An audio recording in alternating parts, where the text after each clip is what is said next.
পুড়ে ছাই পুরো ঘর, ছড়িয়ে ছিটিয়ে পড়ে আছে পোড়া আসবাবপত্র।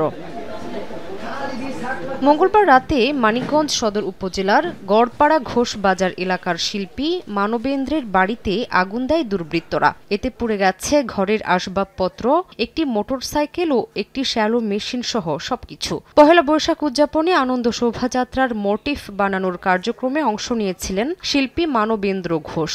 এ কারণেই আগুন দেয়া হয়েছে বলে অভিযোগ স্থানীয়দের। এই ঘটনার সুষ্ঠু বিচারের দাবি জানিয়েছেন স্বজনরা। এ বানাইছিল একটা বাঘ, শেখ হাসিনা যে এগুলা বানাইছে হলো অন্য ছেলেপেলেরা বানাইছে, ওর ঘরে কাছে আমার ছেলে যায় নাই। আমাদের যে জিনিসের উপর ক্ষতি হয়েছে সেটা তো গেছেই, এদিক থেকে আমরা বলবো যে সৃষ্টিকর্তা আমাদের রক্ষা করেছেন। সুষ্ঠু তদন্ত আমরা একটা যেন সুষ্ঠুভাবে এটা হয় আর অন্যায়কারী যেন শাস্তি পায়। আমরা এখনো সেই পাহারাদারের দায়িত্বেই আছি এবং কি আমরা এই দুর্বৃত্তদের ধরবো এবং কি ধরে আমরা পুলিশের হাতেই তুলে দেব। খবর পেয়ে ফায়ার সার্ভিসের দুটি ইউনিট 1.5 ঘন্টার চেষ্টায় আগুন নিয়ন্ত্রণে আনে। তবে আগুনের কারণ জানতে তদন্ত চলছে বলে জানিয়েছেন ফায়ার সার্ভিসের কর্মকর্তা। তাৎক্ষণিকভাবে অগ্নিকাণ্ডের কারণ উদ্ঘাটন করতে পারে না, এটা তদন্ত সাপেক্ষে বলা সম্ভব। এদিকে খবর পেয়ে ঘটনাস্থল পরিদর্শন করেছে সিআইডি। এই জিনিসগুলো সংগ্রহ করে আমরা ল্যাবে পাঠাবো, ল্যাবে পরীক্ষান্তে আমরা জানাবো যে ঘটনাটা বলতে পারবো যে ঘটনাটা কেন কিভাবে